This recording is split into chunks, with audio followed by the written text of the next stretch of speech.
And welcome back to another edition of Blue It Splits. How is everybody? Crazy week. I think I streamed last Sunday, Wednesday. What day did I stream? I don't know. Regardless, there's so much to talk about. I honestly don't even have like a formulated plan or a list with how to go about what is about to come out of my mouth. One thing I will say is I just put my kid down for a nap. As soon as you hear him cry on the monitor next to me, I got to jump off. So I probably have safely at least an hour and 20, hoping for 2 hours that I get right now. We'll see how much he wants to help me out here. Also, just quick, some housekeeping stuff. Let the chat fill up a little bit, and we'll talk about the last week. We'll start with like Michael Carter trade and that stuff.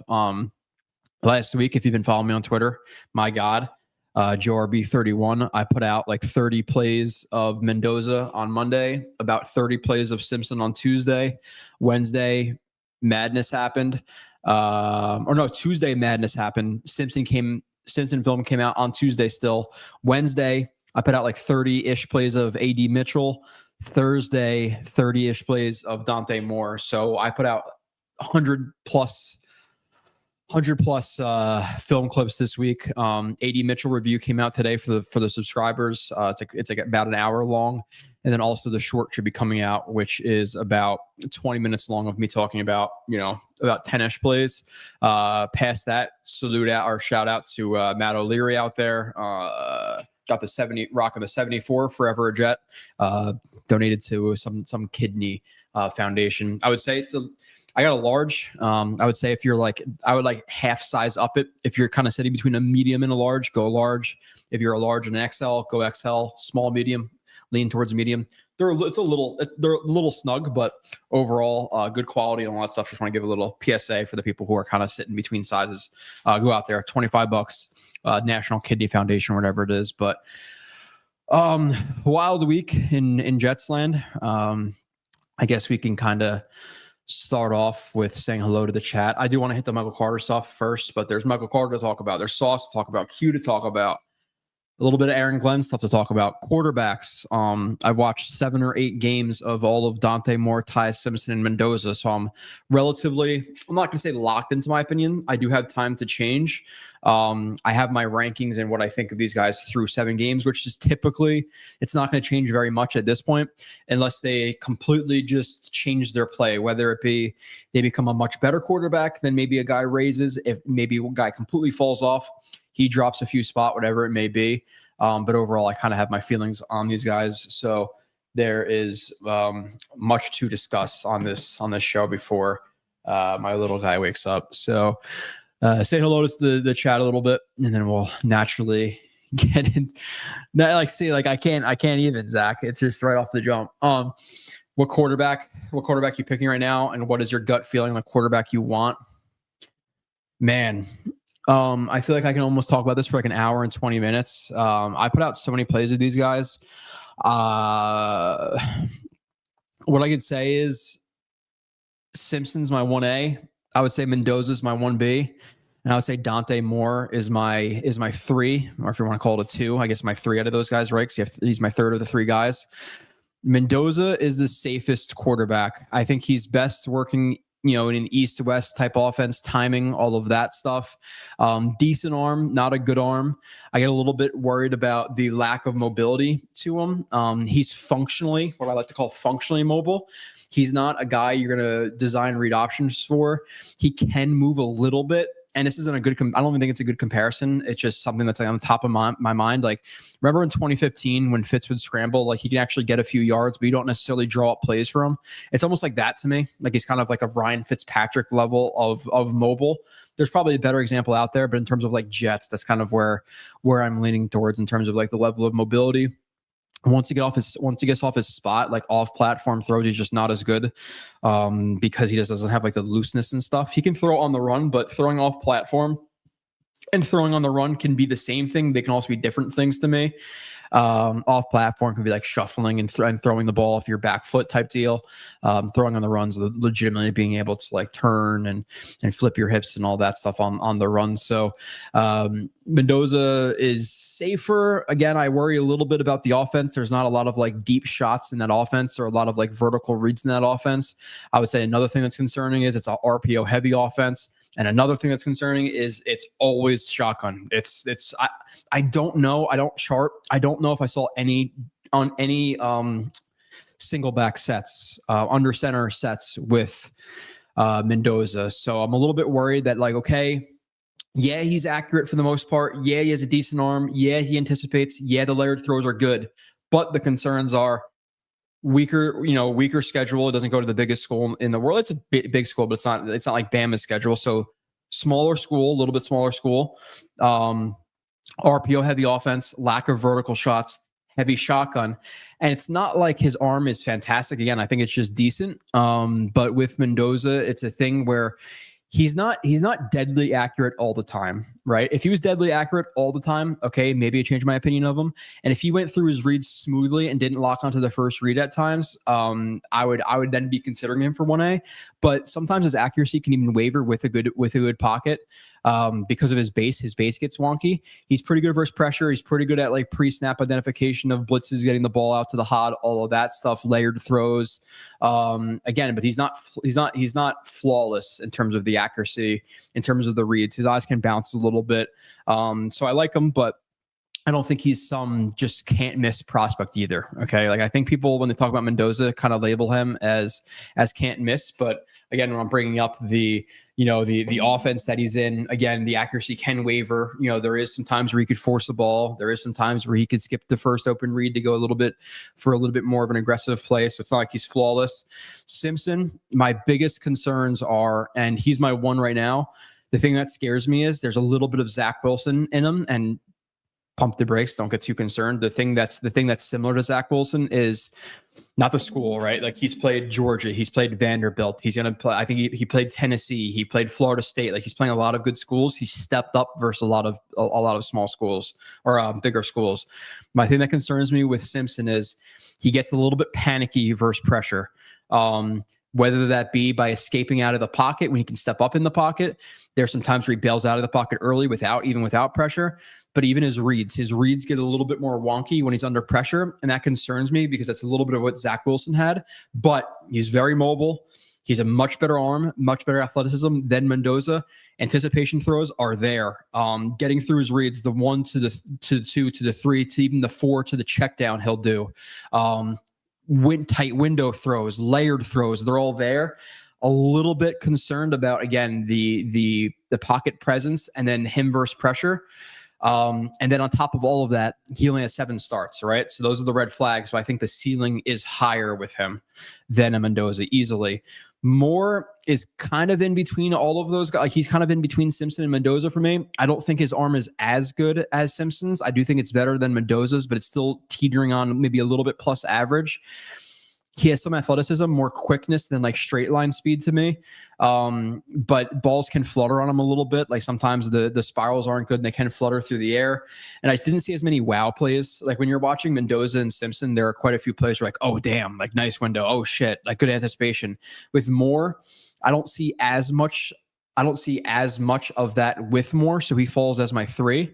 But it's I could talk about this for literally I think forever with the quarterback. So I guess that's like a good way to wrap it up. It's just, yeah, I kind of not ranted there. I went in a bunch of different directions. It's hard to like formulate my thoughts like quickly and just like one formulated, 5-minute segment. But yeah, Mendoza, I get the safe stuff. It's just, there are some times he forces the ball. There are some times where he's off platform or he throws a pick because he can't fit a ball into a window he wants to because because he's not, overly athletic. Again, he's a pocket passer for the most part. He's a pocket passer who can scramble, but again, it's like Ryan Fitzpatrick level. It's something you're going to design up.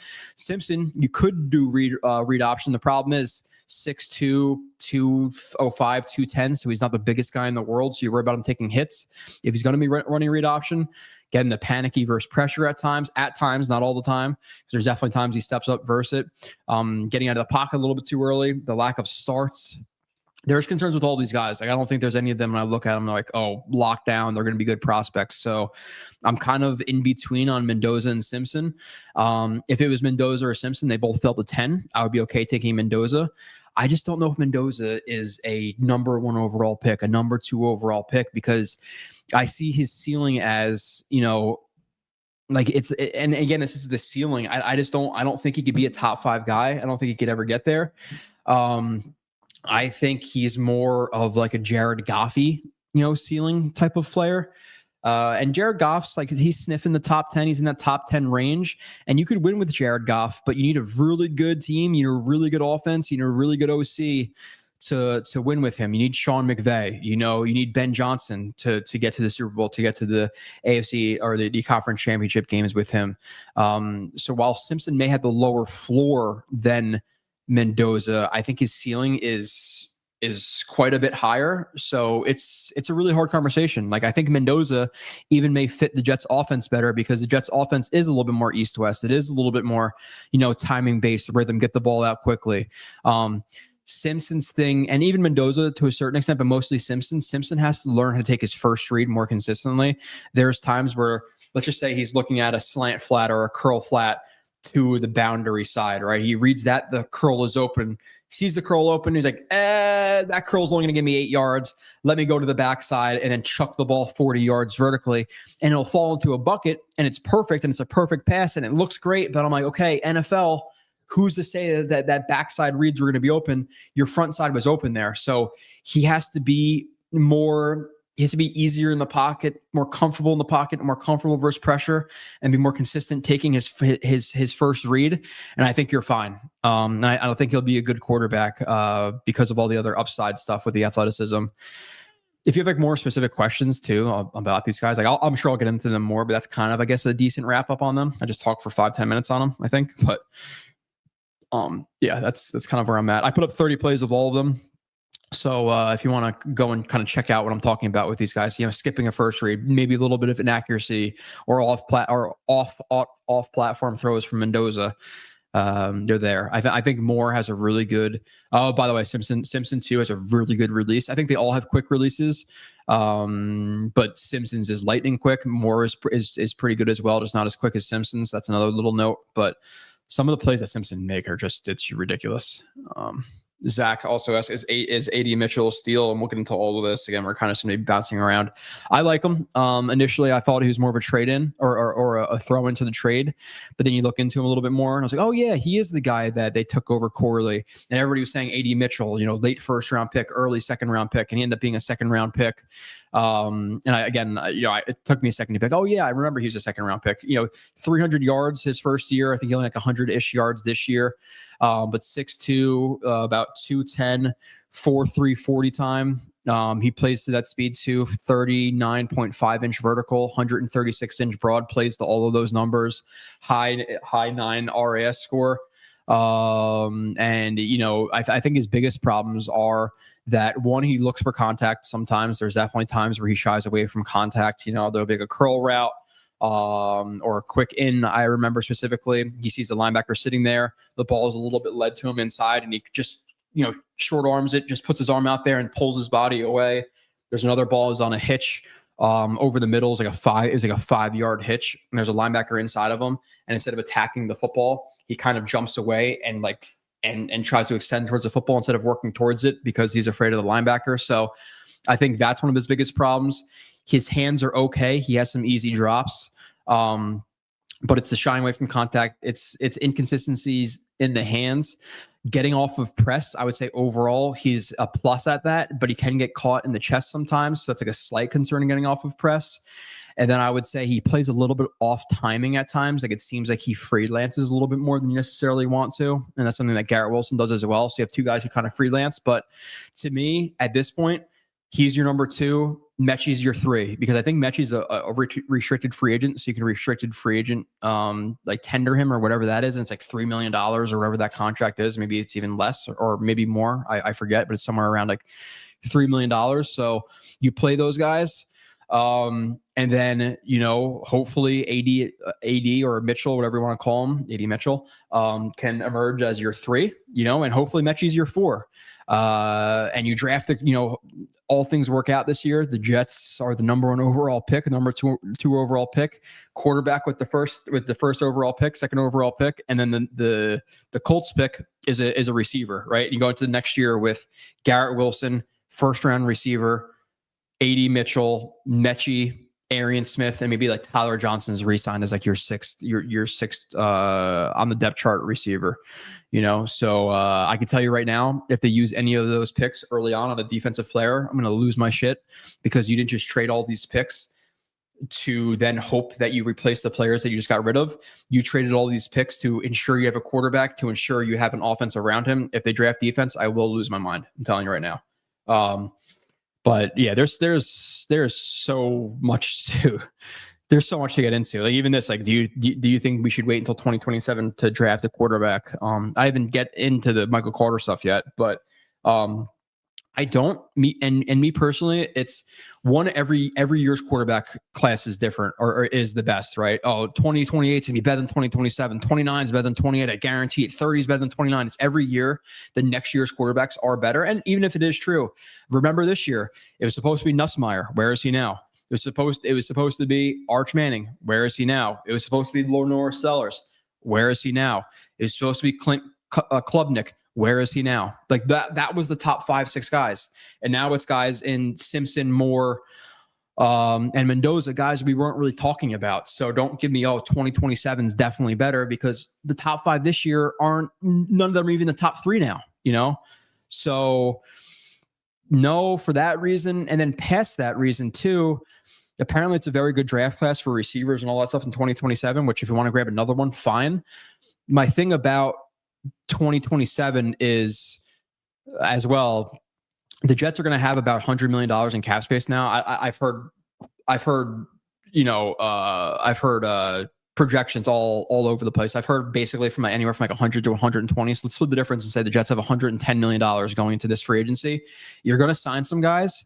You're hoping that Glenn improves as a coach. You're going to win a few more games next year, right? Assuming that Glenn works out, right? Let's be positive and assume he works out.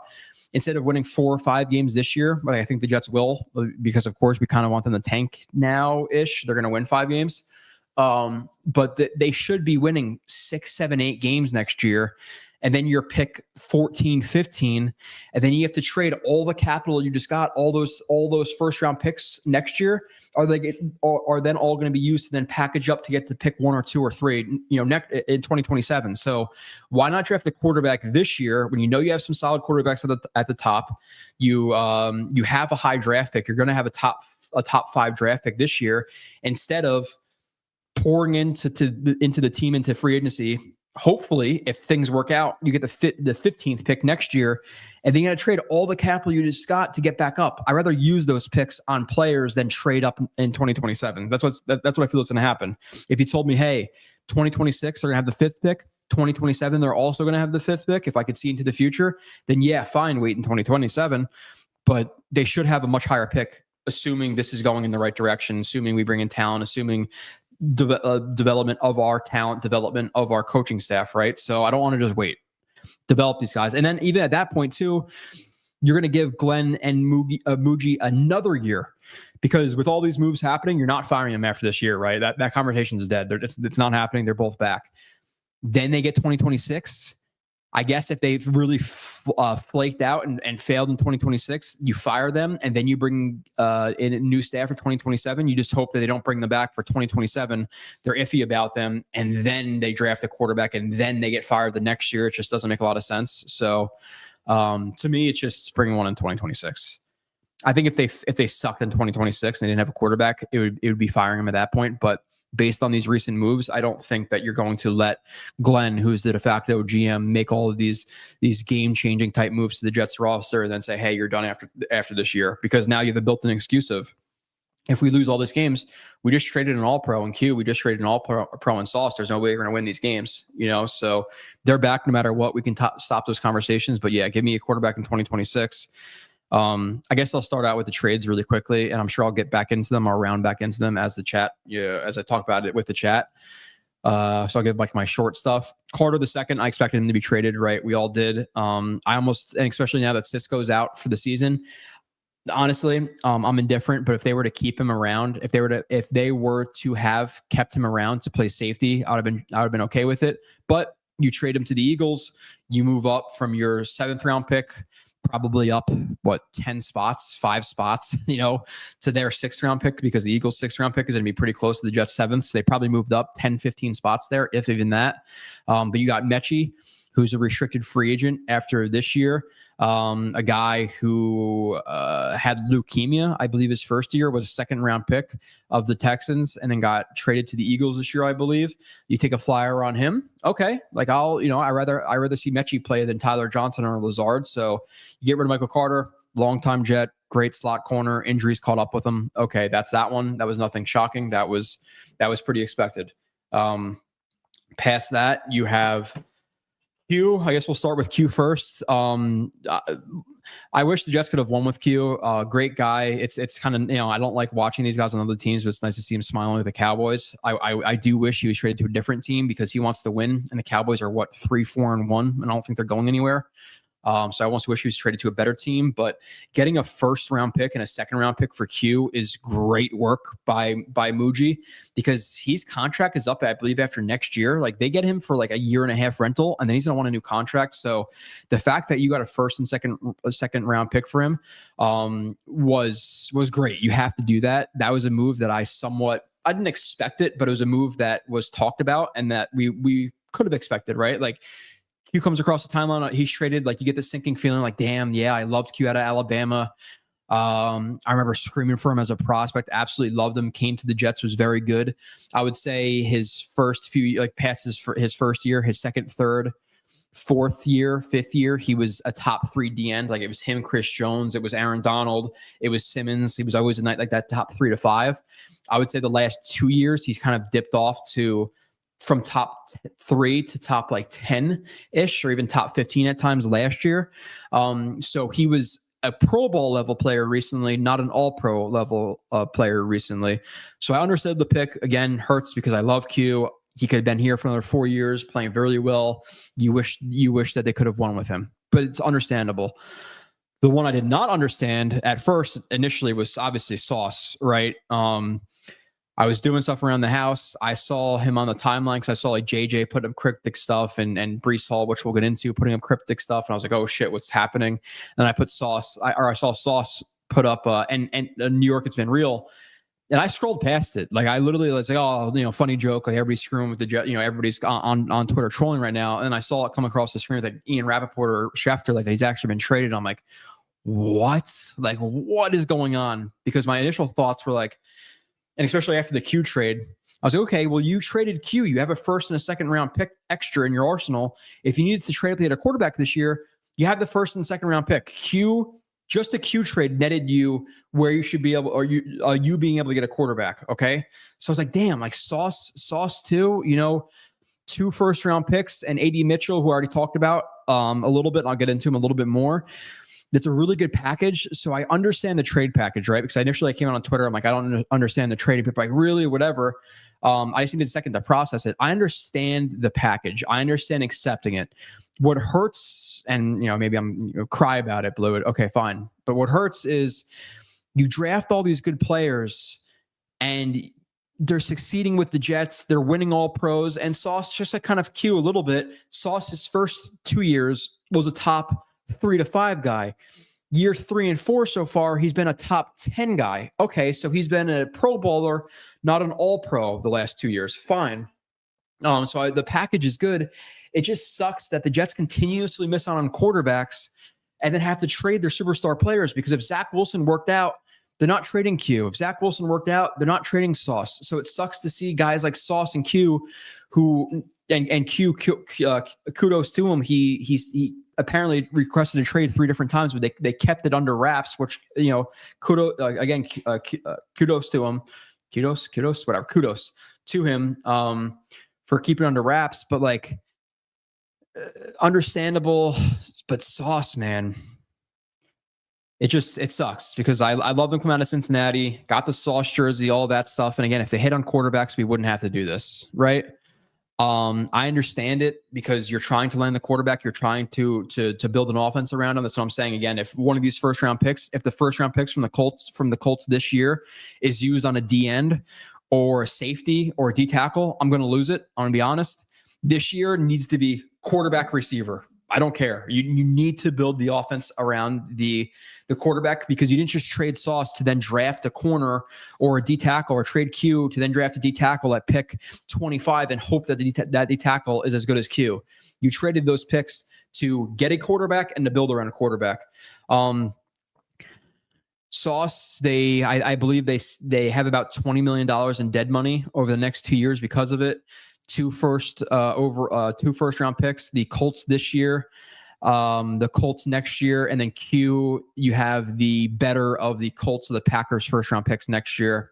The Packers obviously traded their 2 first overall picks, or the 2 first round picks, to the Cowboys for Parsons. So whoever finishes worst next year, the Cowboys or the Packers, we have their first round pick. We have the Cowboys second this year. So I understood it, man. I do. Getting 3 first round draft picks and a second round pick for Q and Sauce is a great haul, plus AD Mitchell and Mozzie Smith. But it just sucks because Sauce was great. Now, the thing that makes me think a little bit is, did they see Sauce and he wasn't what they expected him to be, right? Because Garrett Wilson got the captain on his chest, right? Like, you signed both of them in the offseason. Garrett gets the captain, gets the C on the chest. Sauce gets an extension, doesn't get the C on the chest. I think Garrett Wilson, we said this before, I think he's a little bit more of a leader than Sauce. I think Sauce is a little bit more go with the flow, where Garrett Wilson is more aggressive, more I want to win, I want to lead. So maybe Sauce just wasn't what they thought he was, and or they got 2 first round picks and they're like, shit, we need a quarterback and we need an offense around him. So understand it. It just sucks a little bit. And now you have Aaron Glenn, who, again, with the quarterback stuff this week was, we know who's starting, the team knows who's starting, but I don't need to tell you guys that. Just immature, in my opinion. Just say we're making a decision as a staff, move on.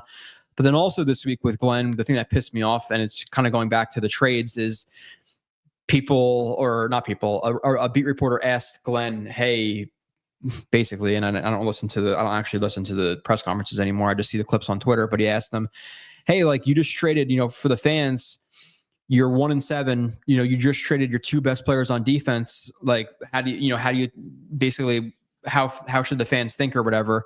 Or he told them it's going to be a team that they can be proud of. I'm all over the place right now. My schedule's been wacky. I haven't been sleeping, so sorry, I'm bouncing around.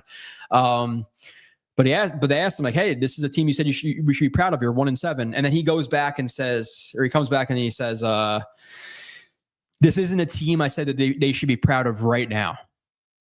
This isn't a team I said they should be proud of right now. That's what he said. And it's like, dude, you quite literally did, because, and I think Nani had dug this up on Twitter, and Glenn was asked in the offseason, the question was, when you're looking at the 2025 season, like what should the goal be? Or I think, what should the goal be, or something to that effect. And Aaron Glenn said to that question, in 2025, he wants the fans to look up and see a team that they're proud of.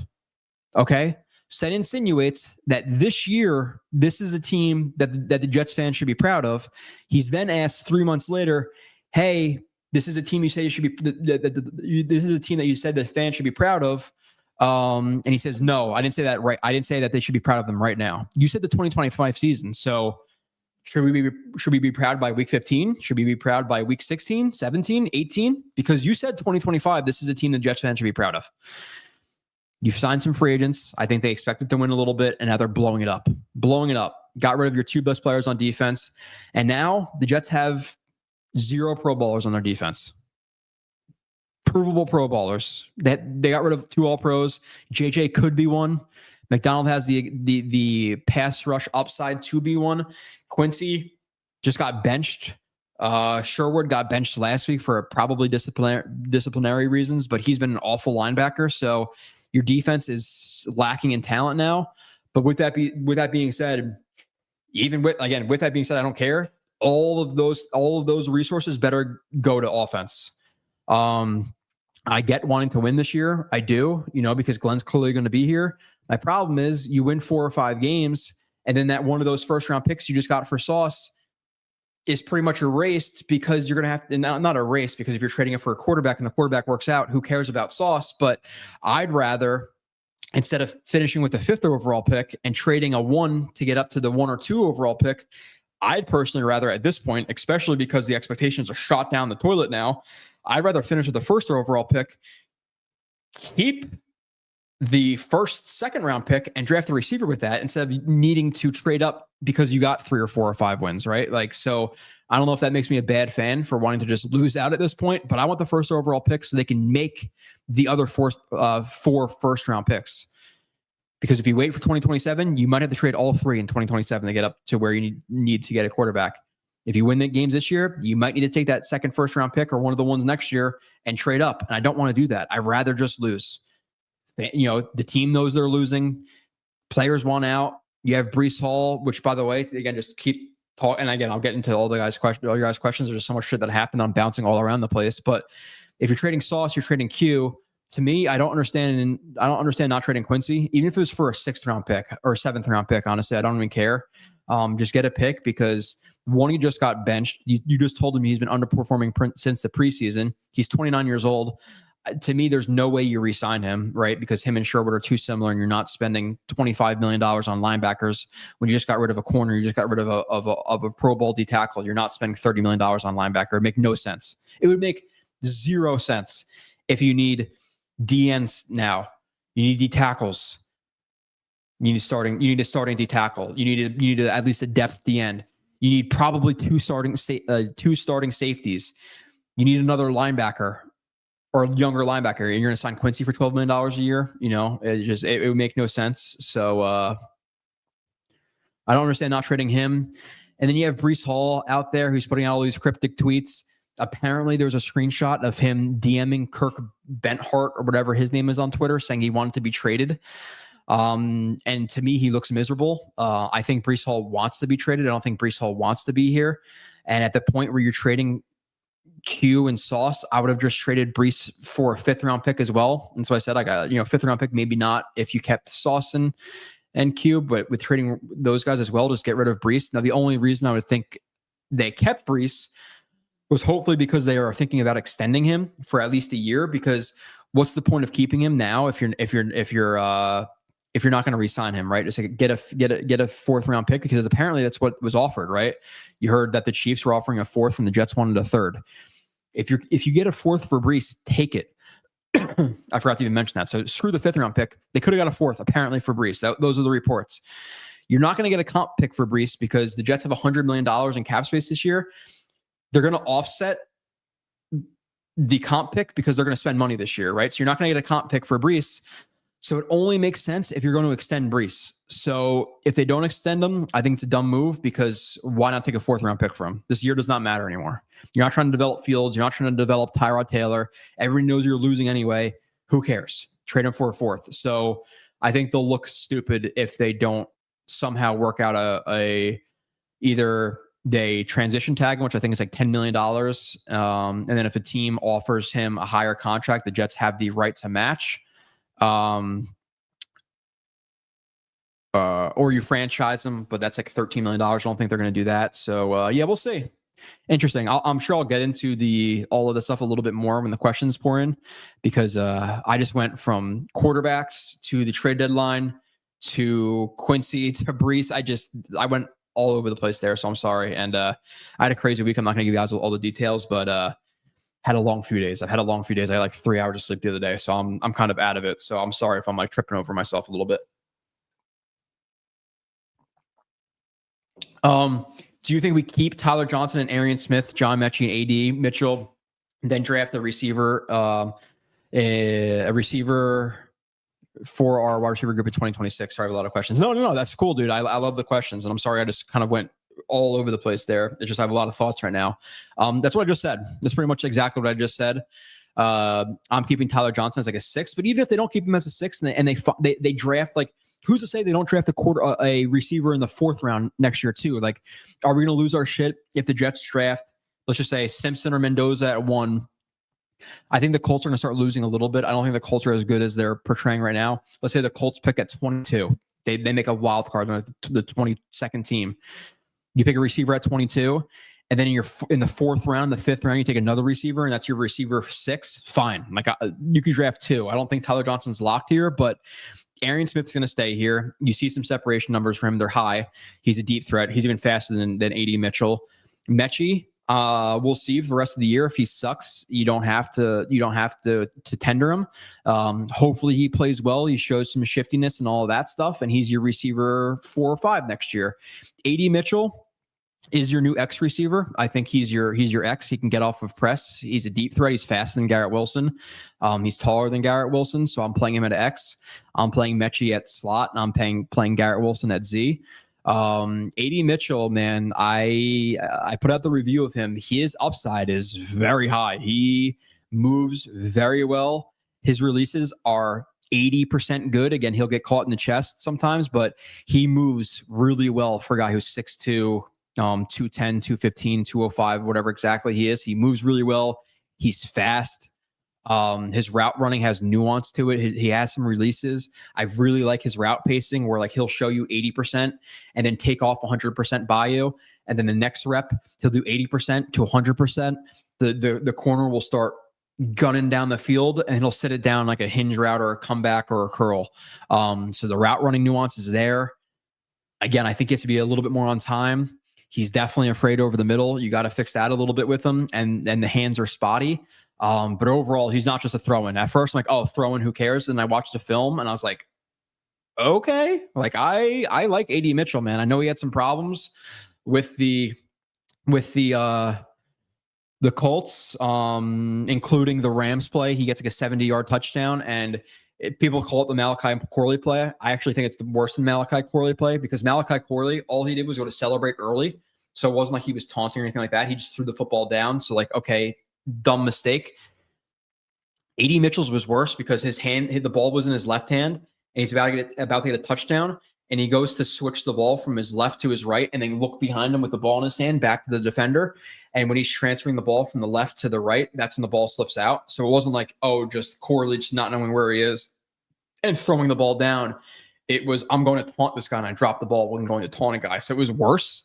He fell out of favor then, and he was getting limited reps after that game, got traded. But and people will be like, okay, well, if he was traded, then why isn't he just a throw-in? Like, why do you have such high hopes? One, the Jets don't have as good of a receiver core than the Colts, right? And I don't think it's star-studded. It's not the Bengals, but Pittman is legit number 1. You know, he's a starting level receiver, number 1. I'm not gonna say he's upper tier. He's probably in the bottom half, the number 1s, but still a number 1 in this league. You got Josh Downs. You have Pierce, who are all, you know, mid-round draft picks, I believe, second, third round picks. And then Mitchell, who's a second-round pick last year, right? So he's competing for the 4th spot. He was in the 4th spot on the depth chart at receiver. But then you also have Jonathan Taylor, who gets plenty of run in that offense, and it's a running offense regardless. So the 4th receiver is not going to see a lot. But then you put Jonathan Taylor in there, you're going to see even less. So Jonathan Taylor, you have Tyler Warren. Do they still have Mo Alley Cox as tight end too? So like he's a solid tight end too as well. So he's buried on the depth chart. You know, he was a guy who was, you know, a second-round pick, but he was 5th, 6th, 7th on the depth chart at times. So they decided to trade him. But the upside is there, man. And if you go and watch Reggie Wayne after he got traded, like they ask him about AD Mitchell, and you could tell he's upset. And even watch him talk about AD Mitchell before he got traded, and he glows about him. So yeah, I like AD Mitchell. I definitely do.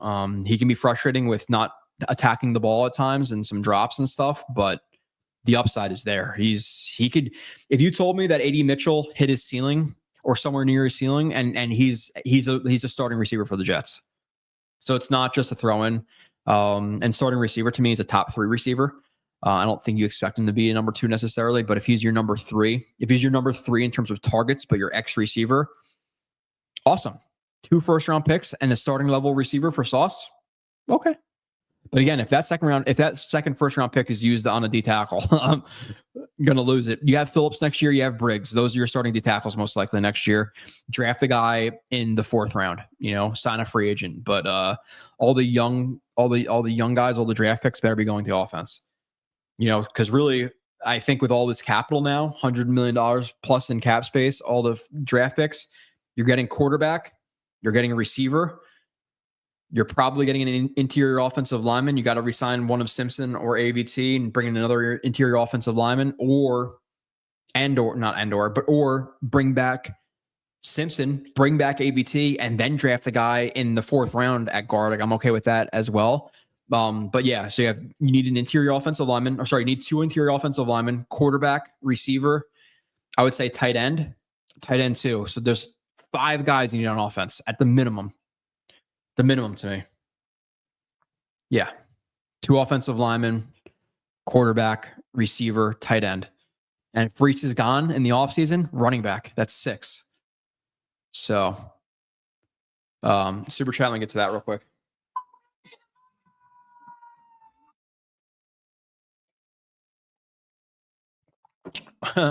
Would you trade one of these? So beloved piece, appreciate the super chat, $5 for sure. Would I trade a 1st round pick for Kyle Shanahan? Yes. Would I trade the 1st overall pick? Discussion for a different day. Don't let me decide on that now. Would I trade the 22nd overall pick, 23rd, 24th for Kyle Shanahan? No doubt. Undoubtedly I would. And if you wouldn't, I think you're crazy, because coaching matters a lot in the NFL. Just look at the example of Daniel Jones going from the Giants to the Colts and how much better he's playing. There's examples all over the place. Baker Mayfield going to a better team with the Rams than the Browns. Look at how he's playing. Look at Sam Darnold, what he's turned into in his career, going under the Vikings coach last year.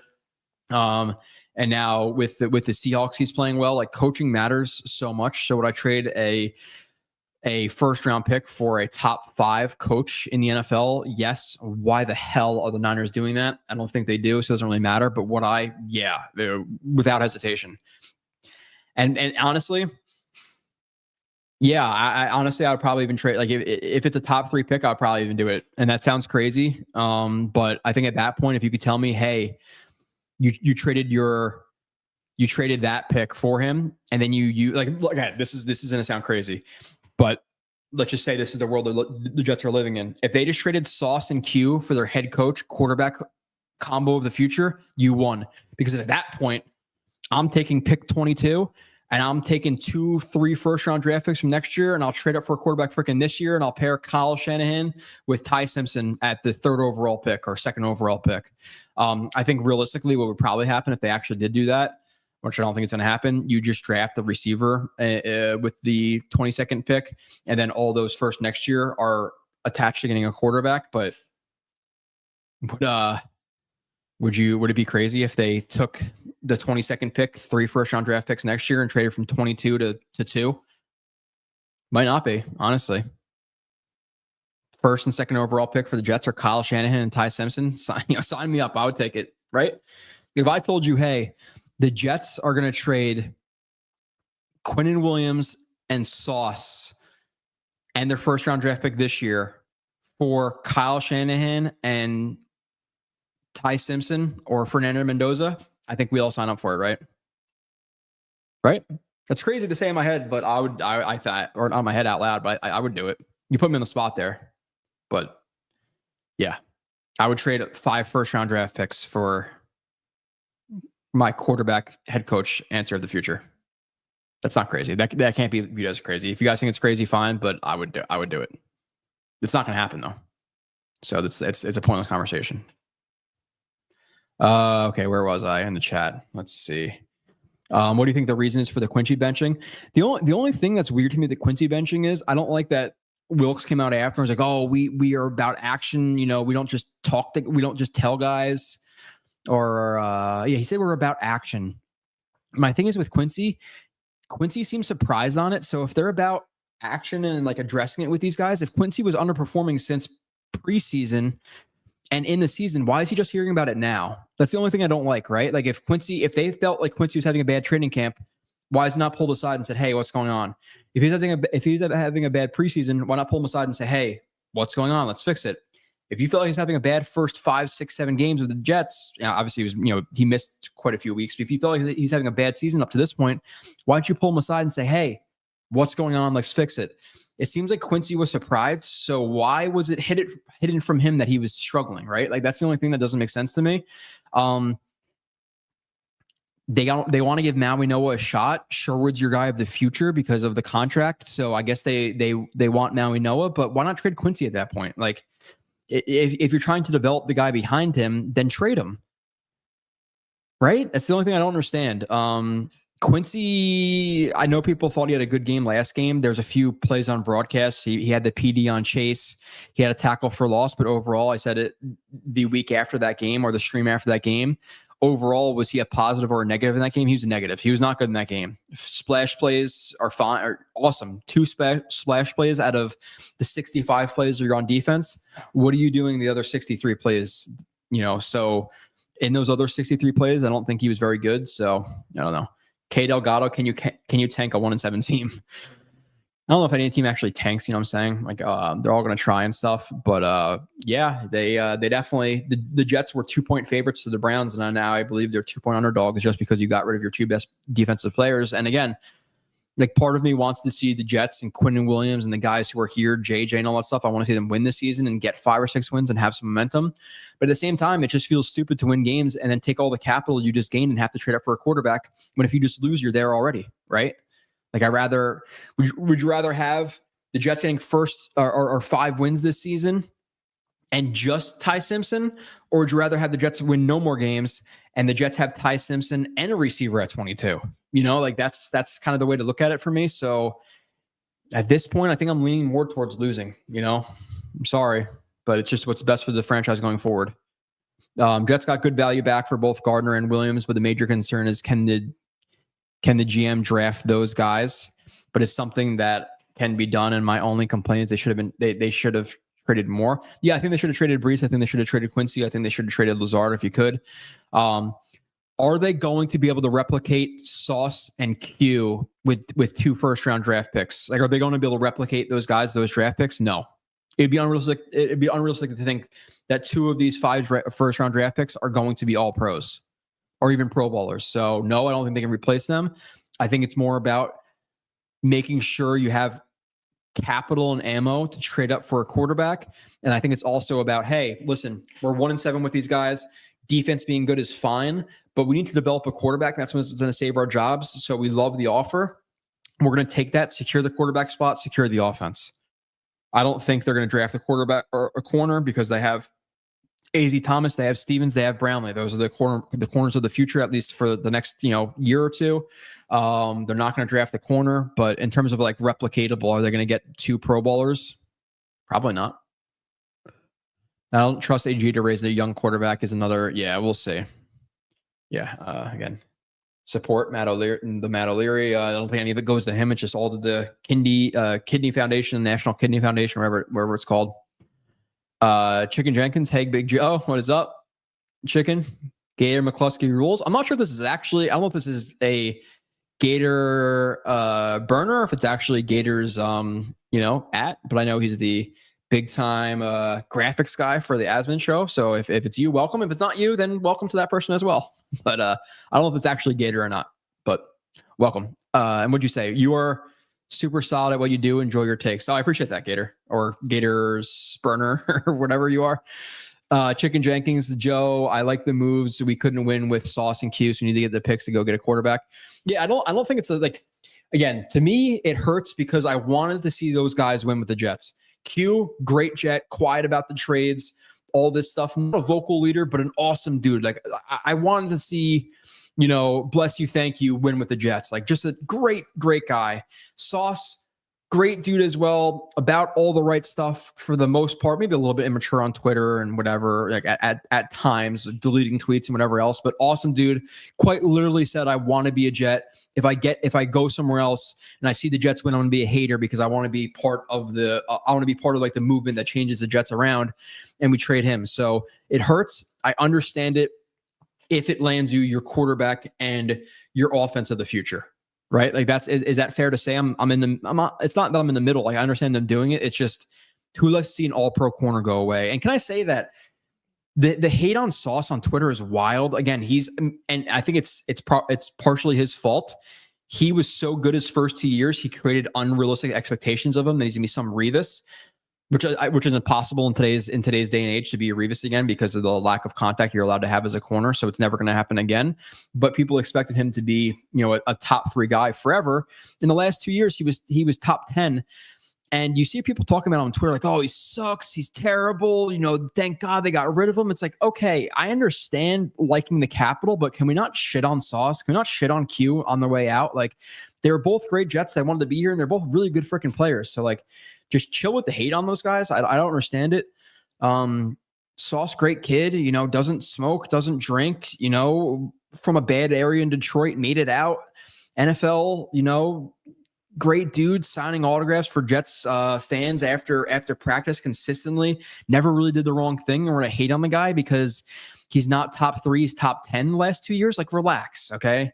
I love Sauce. I would have loved to see Zach Wilson work out and Sauce still here repping number 1 in New York on his chest and winning. But unfortunately, the Jets had to do what they did in 22 again. Like, they're trading all of these guys to then get picks to hope they land the quarterback. So let's hope it's not rinse and repeat, because you want to repeat the 2022 class in 2027. But if the quarterback you get in 2026 sucks, then the guys we're going to pick in 2027 are probably going to be traded in 2031 because we're trying to find a quarterback in 2031. So please just hit. Just please hit. So the guys we draft in 27, if they're good, we can actually hold on to them. I hate seeing Sauce leave. I do. I love the Capital. I hate seeing him leave. I hate it. I'm going to hate seeing him in Colts blue. I'm going to hate seeing Q on the Cowboys. I'm just going to hate it.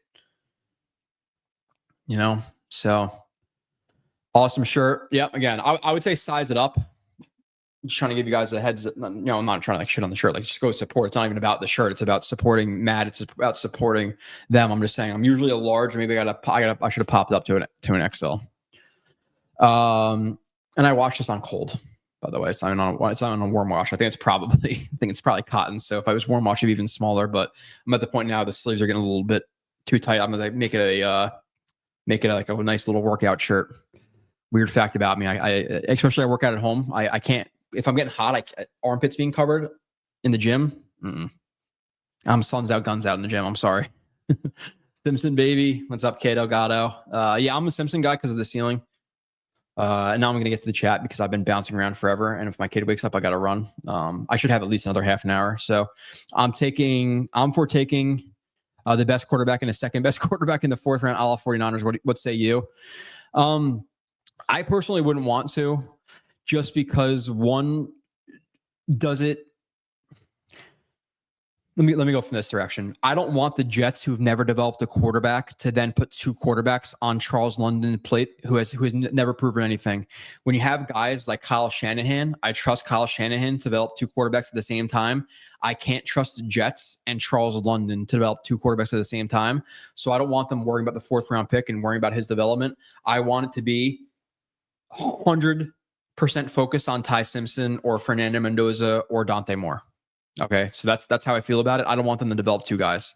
If a quarterback falls into their lap, RG3 Kirk Cousins situation too in the 4th round, fine. I would lean towards, I don't want them to develop 2 guys at the same time. And the Jets have so many needs, both as starters and even depth at this point, that a 4th round pick could be a starting. Again, I want to get all offense, but in the 4th round, they draft a safety or D tackle. I'm not going to lose it, but that could be a starting D tackle. That could be a starting safety. That could be a starting linebacker for the Jets potentially. A running back. So I would say no for me personally. Oh, got another one. Hold on. Appreciate you, beloved piece. Would it be a bad idea to sign all of T. Simpson and Myers? They have the cap space. The offensive line is finally solid after years of bad offensive line play. Yeah, no, I don't think it's a bad idea. Like, I think Simpson, he almost made it a little bit easier on the Jets because I think he's underperformed a little bit this year. I think in prior years he was solid, and I think he's kind of rounded out back to average, but I'll take an average starting left guard, fine. $14-15 million for him, probably. AVT, 1 year prove it deal with incentives, $5, $6, $7 million with some playtime incentives. So maybe like jack it up to 100 or to 100, not to 100 million, sorry, to 10 million. Fine. I'm okay with that because then it gives you the flexibility of, okay, there's a really good guard in the 2nd, the 3rd, the 4th round that we want to get. It isn't prohibitive. Like the ABT contract isn't like, oh, you spent $15 million on him, you can't now draft the guy in the second or third round. You sign up for $5-6 million with incentives. If the guard comes out in camp and plays really well, then ABT is either traded or he's a backup, or you let him develop, or you let the third round guard, fourth round guard develop behind ABT. So I'm okay with that. I think what probably happens realistically, if I had to guess, it's probably re-signing Simpson, re-signing Myers, and then you try to find a center in free agency or the draft. That's what I would say. Because if you brought ABT back and he is the starter, now you're moving Tippmann from center to guard to center, and you're taking Membu's development and hampering it just a little bit, right? Because he's been playing next to Tippmann. He's been playing next to Tippmann for 17 games this year, hopefully, if they're both healthy. You don't want to then place him next to a new right guard.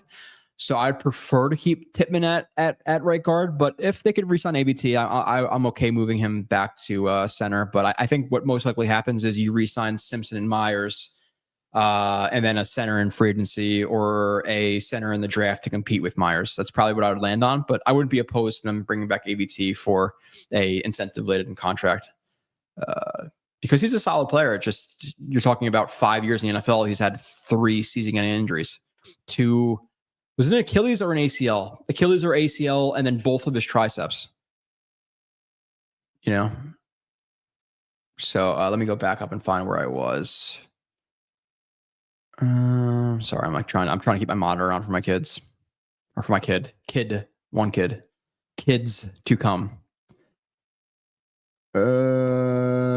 All 3 are likely. What are you talking about? Kate Delgado, all 3 are likely to make the playoffs. That'll be telling.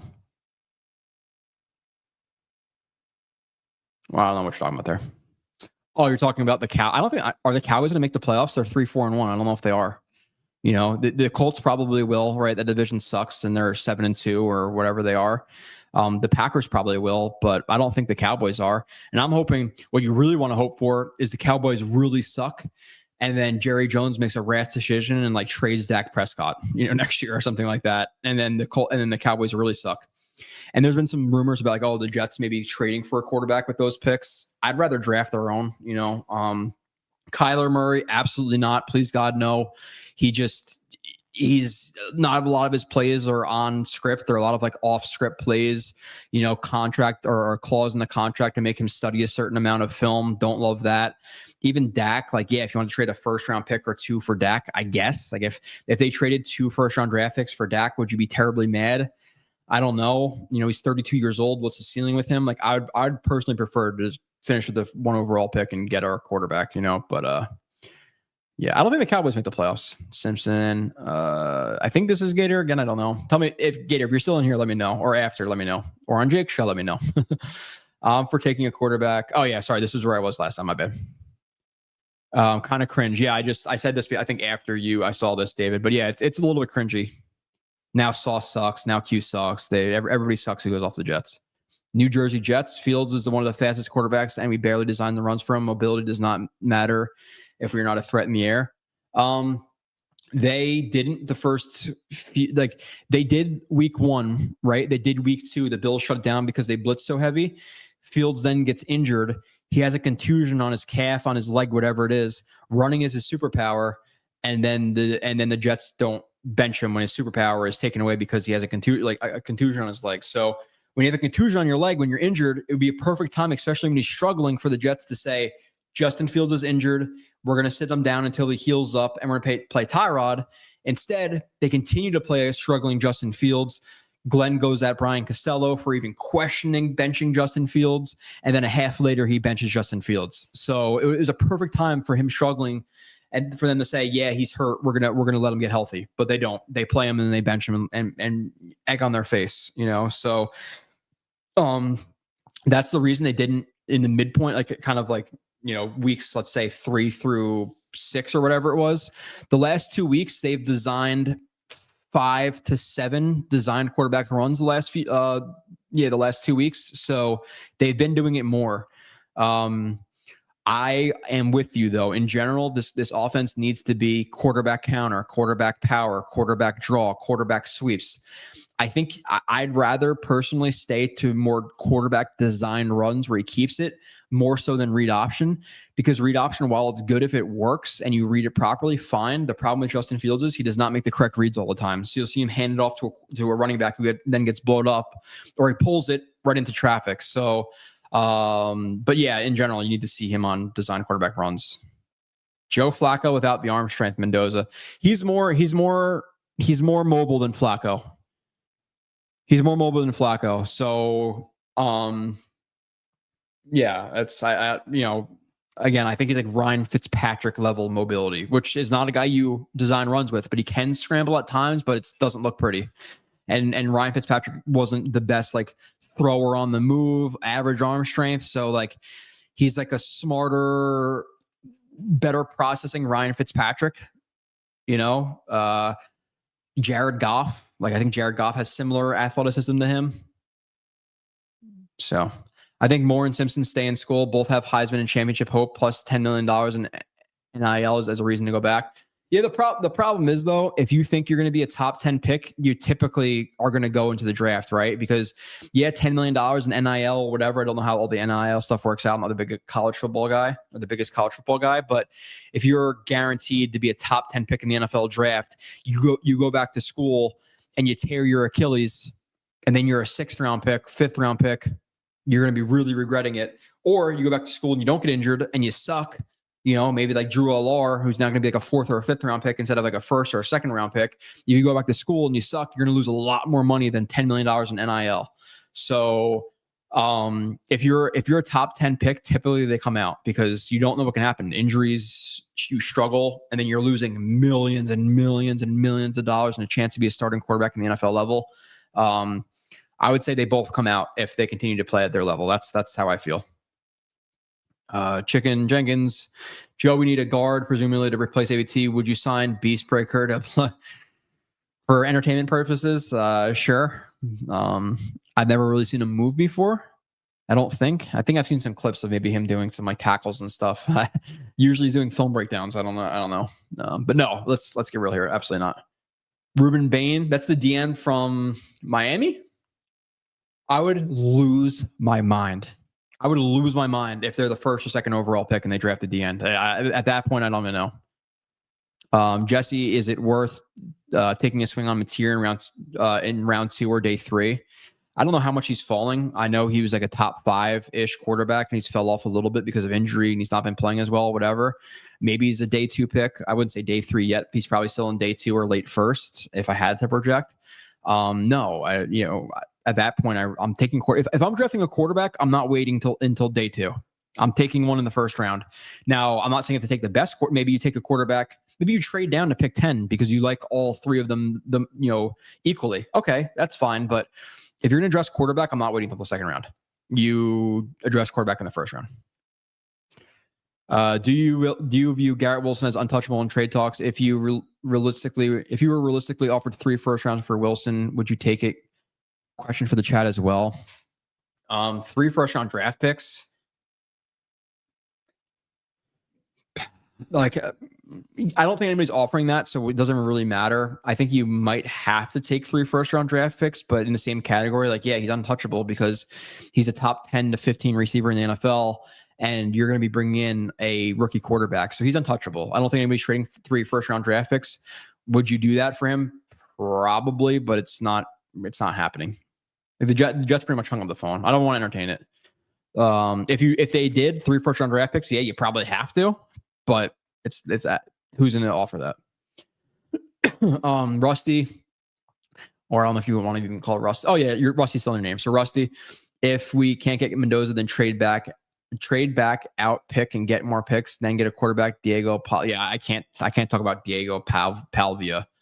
And to me, if you can't get Mendoza, I'm taking Simpson. Like, I would be okay with either one of Simpson or Mendoza. Again, I'm concerned with Simpson with some of the panic in the pocket in general and reverse pressure, and some of the over aggressiveness. I rather have a guy who's over aggressive than under aggressive, but sometimes you want to see him be a little bit less aggressive. And the starts scare me, but it's not a thing where it's like Mendoza or bust for me. So. Are you confident in Stevens, AZ, Brownlee as the starting trio next year?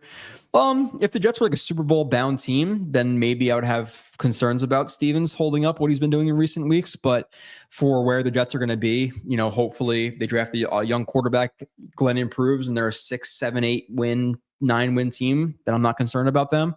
But we have time, right? Stevens is on his last year of his like guaranteed money next year. So if he plays well, then re-sign him. If not, you get rid of him. I do think AZ Thomas is going to be one of the Jets starting corners for the next couple of years. He played, I don't care. He got beat for a touchdown last game against the Bengals for a rookie debut as a corner going against Chase and Higgins. It was one of the better games you're going to see. I was very, very impressed, and Brownlee's been awesome in the slot. So I'm confident in those two. Stevens, we'll see. For 2027, 2026, yeah, fine. Who cares? If he sucks, what Jets win 6 games instead of 7 or 8 instead of 9, fine. Arvell Reese. I'm not again, Jesse. Seems like a relatively new name in here. I'm not the biggest college football guy. I'll watch the Jets picks, who they pick. And obviously I've done really deep dives into the quarterbacks because the Jets are drafting a quarterback, but like random dudes from college, maybe not even random. Maybe he's a good guy. Like he's a good player, but I'm not up on college football. For me, it's NFL, and then it's NHL, NBA, and MLB. I can't also watch college football, also have a full-time job, a kid, and then do this stuff because I would be inching towards a divorce there, and I don't want one because I'm a fan of my wife, so I can't wait to hear Joe's feelings on the new receiver we got. Oh, yeah, I think you did already, right? I think you did. I talked about it already. Let me check if the short review is out right now. It should be out today. If not, make sure to go check it out. It's not. No, it's not out yet. If I know you're a subscriber, Eagle. I did a 57-minute review on him. If that's too long for you, I have a 20-minute one coming out within the next few hours. So go and watch that. I'll give you plenty of thoughts. But overall, I'm a fan. I'm a fan of that receiver.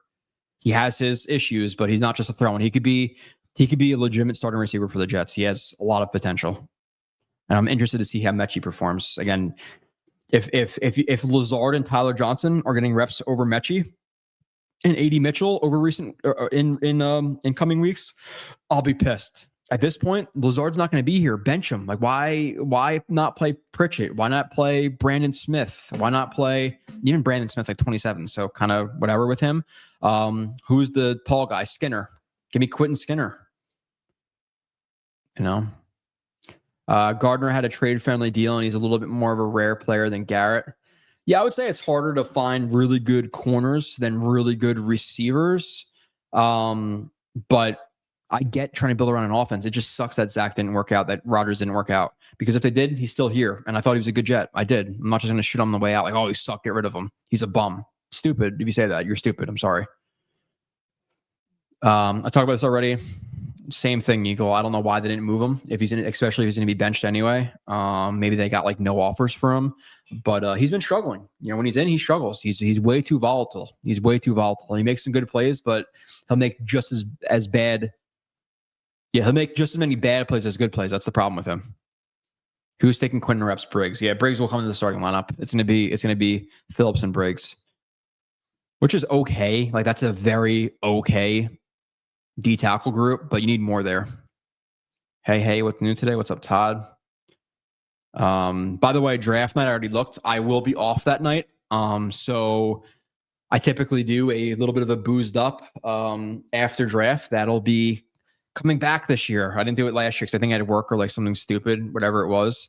So I will be boozing with you guys after the draft. So like, the Jets would pick 1 or 2. My buddies usually dip out after like the first half of the first round or like in the 20s. So like I'll probably jump on at like 10:30, 11 o'clock and have a few beverages with you guys and talk about the draft and watch the rest of the draft. So make sure you're gonna come on for that. Brownlee's a crazy person. It's so good. Yeah, I like Brownlee a lot. Overall, Reese is hard to think about at 1 overall. Can't see anything really. Yeah, again, like I literally am not a college football guy, so I don't know who that is. And I don't do simulators and stuff. I've watched the quarterbacks and that's it. Just saying it's better than all the quarterbacks in college that doesn't come out until I'm not sure that. Jets have so much cap room. Yeah, they have like 100 and anywhere between like 100 and 120 million dollars. So they can bring back ABT, Simpson, Myers. They could bring in a receiver too. I don't care if they brought in a 10, 12 million dollar receiver, AD Mitchell, another first round receiver, just like build around the quarterback. That's all I care about. I don't care if the defense sucks. It already sucks already. Just let it suck. But the offense better be very solid next year. What's the maximum deal you give Brees? Maximum, maybe. I'm not going to lose my shit over $1 million, really. Right when you asked me this question, my mind immediately went to, I'll just be honest, to 2 years, $22 million was what I was going to say. If they went to 2 years, $24 million, am I going to lose it? No. I think that's probably a little bit more than what he deserves. But if you're going to shell out an extra $1 million or $2 to secure the running back spot to make sure the quarterback coming in has a nice check down option, I'm okay with it, right? Like, I'm not going to lose him. Like, oh my God, they gave him $2 million more over 2 years than I expected. Like, who cares, right? So initially I went to 2 for 22, 2 for 24 probably is where I would back out at, about that range. ABT is not coming back. Yeah, I don't know where I was at in the stream at that when I was talking about this, but it would be a thing where it's incentive laden. What are your thoughts on the Jets? Talking Jets with Tigo. What's up, dude? Go check him out. Trading for a vet quarterback who's available, and why is Kyler Murray not the answer? FYI, I would draft Ty or Francisco no matter what. Yeah, that's where I'm at too with what you put in parentheses. Yeah, Kyler, just please no. He just plays so off script. I don't like him as a quarterback, and he's very mid. I just don't think you're gonna win with him because of all the off script stuff. Dak Prescott, but then why did the Cowboys trade all this capital? Like, I don't think that's happening either. If he was available, I think you entertain it. He's 32 years old, so I wouldn't love it because he's a little bit older now. Like, who's to say how long he's going to be good for? I know some quarterbacks go into their late 30s, but not all. Look at Russell Wilson, so that could fall off of a cliff quickly. And then the thing I've heard a little bit of rumors about apparently is Joe Burrow people are talking about, but I don't see the Bengals doing it. So I don't think you do it. If the Bengals wanted 5 first-round draft picks for Joe Burrow, you do it right now, though. I know the injury problems are there, but you're talking about a top 5 quarterback in the NFL. You're just hoping the injuries are not there, right? He's gotten injured 2 of the last 3 years, seizing any injuries. But you're talking about a absolute stud. So I would trade 5 first-round draft picks for a Burrow, but do they actually do that? I don't think so. Unless, he should be affordable. ABT. MC2 took a $5 million pay cut. I think it was a $5 million injury guarantee. I don't think it was just $5 million off the top, though, to be honest. Yeah. Mekhi Becton contract. Yeah. If you want to give him, 1 year, $5 million, and then for every 5 games you play, it's an extra $500,000, something like that. Like, again, that's just spitballing. It could be even more than that. I'm down. Okay, my kid's starting to wiggle a little bit, so I'm going to start to fly through a little bit. Checked out Mozzie Smith. I've heard he's literally like one of the worst tackles in the league, Christian, so I didn't look into him, I'll be honest. I'll see him when he plays. Apparently, he's awful, though. Wish him the best. Sauce. Me too. Sorry, I'm a little bit distracted. I got like a little head pop up and then back down, so we might be good. I don't want to fly through too quickly. I don't want to do this prematurely. Do you agree with Nania that cornerback is not a premium position anymore because they can't impact the game like quarterback, wide receiver, pass rusher can? I think it's still a premium position. I think there are 5 though. Is that fine? I think quarterback, receiver, pass rusher, tackle, cornerback are the top 5. I think it's become less important because of the rules today than all of those other 4, but I still think it's premium. It just depends on what your definition of premium is. I think it's less important than those 4 I mentioned, but it's still premium. Like, I'm still taking a really good corner over a guard, or a really good corner over a linebacker or a safety. Yeah. Receiver, pass rusher, corner, D tackle, I think is another premium position. Muji turning the wide receiver room from bad receiver room with no upside to a bad receiver room with moderate upside is nice. Moderate, dude, like realistically, maybe even higher than moderate. If AD could be your 2 or your 3 and Mechie could be your 4, and then you have Arian Smith, like you got some young talent in this receiving group. So I like that. That second first round pick better be a receiver though. or a guard. Like, listen, or a center, honestly. If it was and I don't know the draft that well, but if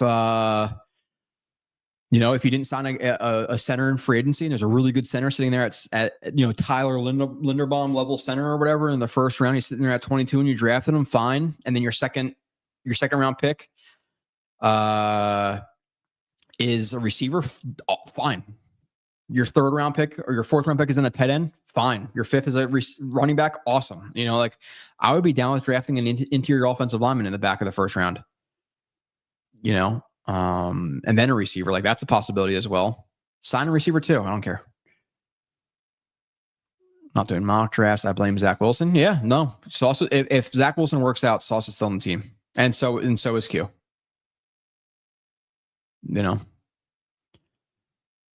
The truth is that the roster coaching was just way more flawed than we thought. I think roster slightly, coaching much more, right? Like, I think the roster is more flawed because Cisco was overrated from day one by Jets fans. Let's be real, and we've been saying that on the channel for quite a bit. I think both Quincy and Sherwood are overrated by fans. I think they're both too volatile, and we've been saying that again for quite a bit. Never believed in Fields. Y'all really reaching for stuff to be upset with AG about? How's that a reach? What am I reaching about, Tyler? He quite literally said, this is a team you're going to be proud of this year. And then he was asked again about it. And he says, this isn't a team that I said you'd be proud of this year. So he puts his foot in his mouth to just say, we want you to be proud of this team. We realize that we haven't gotten there yet, and we plan on making you proud the rest of the season. Why lie about it? He's literally lying. So I'm not reaching for shit. That's a stupid comment, Taylor. I'm sorry. I know you've been in here before, or you're in here, quite a bit, but how is it stupid? How is me being annoyed about a coach consistently putting his foot in his own mouth reaching? He goes back on his word. We're here to win now. Oh, big ships take a while to turn. Legos. Oh, instant coffee league. Why'd you say we're here to win now? You could set expectations realistically. Team you're proud of. Oh, no. Not this year you're proud of them. They literally asked 2025, what should the fans expect? Team you're proud of. No, not this year. Why instead of saying that, hey, we're talking about it as a staff, we'll decide who a quarterback is by Friday or Saturday, instead of saying, oh, we know, we don't have to tell the media. Or Brian Costello, how could you even talk about benching Justin Fields? They only bench him a half of football later. Oh, we see Xavier Gibson in practice. You guys don't see what he does in practice. One fumbled kickoff return later, he's cut.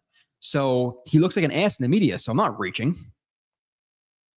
It's not. I'm not reaching. He's made himself looking an idiot. Are you going to defend him in the Broncos game and the Panthers game as well? Am I reaching there? Going for it on fourth down to then only run the clock out, and then saying, "Oh, well, maybe I could have went for a Hail Mary. That's what I would do differently." And then only the next game to be in even a better situation, and then he just runs the clock out and doesn't throw a Hail Mary. How about taking a timeout in the fourth quarter to then only punt the ball? What am I reaching for, Taylor? Give me examples. Don't just say I'm reaching generally. Give me an example of what exactly I'm reaching for, because I just gave you answers for everything I'm reaching for. I'm just speaking. He did not backtrack. He did. Go to Nania's Twitter.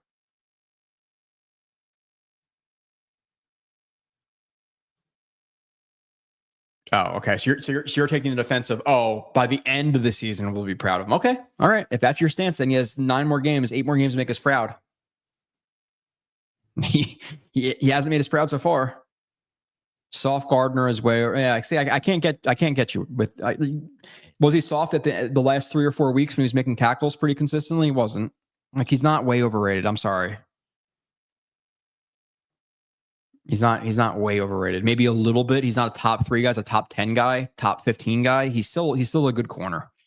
And give him credit. The last 3 or 4 weeks, he's been getting much more physical. The problem is when he gets hit, he gets knocked out of the game. But he's 6'3", 190. So maybe he's a little bit fragile, but I'm not going to say soft. I'm not in that camp of just shitting on guys because they left. I'll shit on guys plenty, but not just because they left. Kate Delgado, Breece Hall's got that receiver internet presence. Kate Delgado, if you don't follow me on Twitter, literally right after the Cowboys game when he fumbled the ball, I tweeted out, of course, I'm drinking a little bit of the game, but I tweeted out something like, oh, Breece Hall is going to tweet out like Psalm 17:3 or some shit after the game. And then like the next day he tweets out some scripture quote. And I'm like, that's exactly what receivers do. Receivers are always quoting the scripture and all that stuff, and usually it's the crazy ones. And Breece Hall has that mindset. I've always said he's a receiver in a running back's body. He's the same mindset, and that's the thing with him and Sauce. I never really enjoyed, like, guys like JJ and Wilson. They'll take accountability.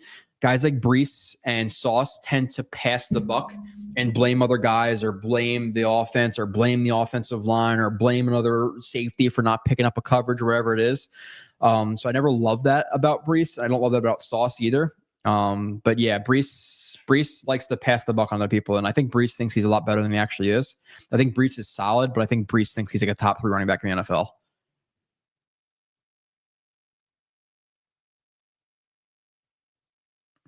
I still want fans to be proud of this team, but we aren't there yet. How is that backtracking? Did he say, but we aren't there yet? I don't think he said that. I think my problem with the quote is him saying, I didn't say right now. It's like, if he said 2025 on the team to be proud of, if he said, okay, we haven't made you proud for the first half of the season, we'll make you proud the second half, then fine. It just seems like he's trying to say that he didn't want to make us proud this season. Alex Anzalone, I would be down to sign him as a linebacker, right? He's just still a solid linebacker, 31, 32 years old. You could get by with a linebacker like that for a few years.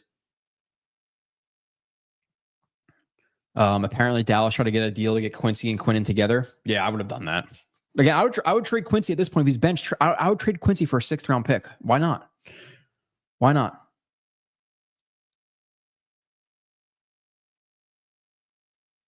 And then Quincy's like, asked, like, oh, do you want to be here or whatever? It's like, yeah, I just want to play football. It's like, you don't want to be here.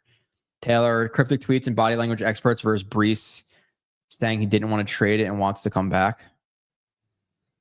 Yeah. Do you want to come back? He's like, yeah, if they'll have me. Tweeting out all this stuff. He apparently he literally reached out to Kurt Benkert or Kurt whatever Benkert and said he wanted to be traded. The 4th was a comp pick at the end of the round, basically a 5th. Yeah, if you're not going to resign him, I would have taken a 5th round pick. I don't think having Breece Hall for 7 games on a team that's going to lose all these games most likely anyway is worth it. I would trade a 5th round pick for him, because I don't think they're even going to get a 5th comp pick. At first I was worried about, like, okay, 5th round pick. What are the team going to think? Is it going to hurt the morale? The morale's already down now. If you're not going to sign him, you have no plans to sign him, why not take a pick? I don't think Breece Hall is worth a 5th round pick for a losing team for 8 games. That's my opinion. Yeah, at this point, you didn't trade him. I would re-sign him. 2 years, $22 million. Sweet. Bring JFM home. I would bring him. Yeah, I'm cool with that. AD Mitchell seems to be Braylon. Yeah, but Braylon Edwards, no. Edwards, similar body type, but Braylon Edwards was much better at contested catches, and he didn't move as well as AD Mitchell. AD Mitchell's faster. AD Mitchell is smoother. He's probably a better, like, short to intermediate route runner than Braylon Edwards, where Braylon Edwards is more like go up and get it type of guy. So I could see it kind of, but not really, being honest. And I hate player comparisons, but Braylon Edwards is much more of a contested catch guy than AD Mitchell is. Travis Jones, AD Mitchell is not Corley, even though, but I like AD Mitchell in college as well. Yeah. He's in the media. Breece. Luckily, Kirk Benhart.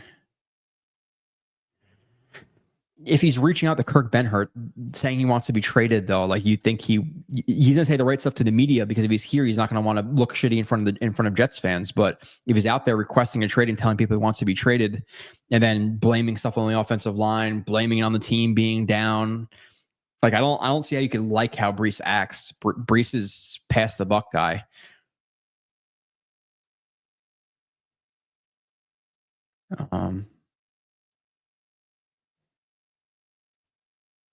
But yeah, the $100 million. Yeah, I don't know if the choice is K Delgado or because the comment says if you're just listening, I guess. But yeah, with $100 million in cap, bring back Breece instead of drafting or using a 1st round pick on Love. If it's between bringing back Breece and drafting Love, yeah, bring back Breece. But why can't they draft the guy in the 4th round and then pair him with Davis and with Allen instead of, it's not Breece or Love, But yeah, with again, with Brees, I get Taylor like defending him a little bit. Like if he signs a contract here, then yeah, he wants to be here. But if you are reading his body language, if you're seeing how he answers questions, if you see how he is on Twitter with like some of the tweets he's putting up during the trade deadline, it's very cryptic. I don't love how he acts, how he passed the Bucs and stuff, but I would sign him, not because I love him or even think he's a great player. I think he's a good player. But I would be okay signing him because I want the quarterback to be in the best situation possible to succeed. And I'm taking Brees for the next 2 years over a 4th round running back who's probably not going to be as good. But with that being said, I can acknowledge I don't love Brees and how he acts all the time. Offense needs to be homegrown. Kyler is inevitable. Quincy won't be a Jet next season. Yeah, no way. I don't think so. Borat's love the content show. Keep up the great work. Thanks, dude. We are 1-7. How is he surprised too? Talking about me? I don't know if you're talking about me. How am I surprised about what? Thoughts on Sauce saying he ran around in his living room after hearing that he got traded to the Colts? Yeah, that hurt a little bit, but listen, man, he's never gotten more than 7 wins. He now goes to a team who's 1-7 to 7-2. I think if Sauce could choose at that point, hey, you're going to stay with the Jets or go to the Colts, I think he chooses the Jets, honestly. I actually think he wanted to be here, but you can't be mad at going to a playoff caliber team right now.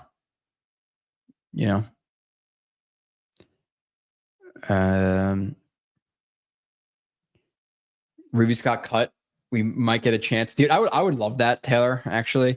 I thought about that today. Like, at least when we're good, can we bring back Sauce at like 28, 29 years old and Q at 33? Can we do that? Like, can they be on the team when we actually win in 4 or 5 years? Good point about double dipping at receiver. Yeah, I'm fine with that. Joe, where would you draft Simpson, Mendoza, and Moore? Are Simpson and Mendoza top 5, top 10, or maybe in the background? No, they're both going to be quarterbacks are going to be elevated. Like obviously if we're talking about a situation where all of the quarterbacks for the last 10 years were in the same draft class, then yeah, maybe they're second round picks, late first round picks, but quarterbacks are always going to be elevated. So even if you like on a big board, you had about just your 30th overall player, they're still going to be elevated into the top 5. So I think all of them, as of right now, just watching them, they still have 6-7 games to go, college football playoff, bowl games, all that stuff. And you want to see them in big spots. So those games they do make quite an impact. But right now I'm projecting they'll be all top half of the first round, with 2 of them being the top 5 to 10. So you think the Jets keep Fields with how bad he is? I know the contract is a factor, but I don't do everything I could to get rid of him and bring in a real vet like Jimmy G. Yeah, but they own like $20 million in guaranteed money next year. I don't think they want to just get rid of him for $20 million or give him $20 million to be off the team. I think he's the backup quarterback next year. Do you see shades? Yeah, it's kind of what I said before. I think he's like, and it's not, it's, I don't think it's like an exact style replica. I think it's more the fact that they're kind of similar athletes, and that's his ceiling. Like I see his ceiling being maybe sniffing the top 10, but never in the top 10. And maybe in like his best years being the 9th, 10th best quarterback in the league. Maybe it's higher, but that's kind of where I would put him. But I also can see him just being mid. I could see him being a Kirk Cousins. I can see him, obviously, if he busts, he could be a bad quarterback, but I don't think he's some lock to be Goff. Like if he was an absolute lock to be Goff and he's going to be, you guarantee me that Mendoza is going to be the 10th to the 14th best quarterback, then yeah, I would be okay with drafting him. But there's a floor there as well where he doesn't work out as a first round pick. Like he's not a guaranteed to work out. Like again, he has his flaws. I talked about them. He could be over aggressive. The base can get wonky, not overly mobile, not a great thrower off platform. There's some over aggression. There's some lack of accuracy because of the base. Like there's some things there that he struggles with where I could see him busting. So I don't think he's some lock to be Goff though either. If he was a lock, different conversation, but he's not a lock at this point.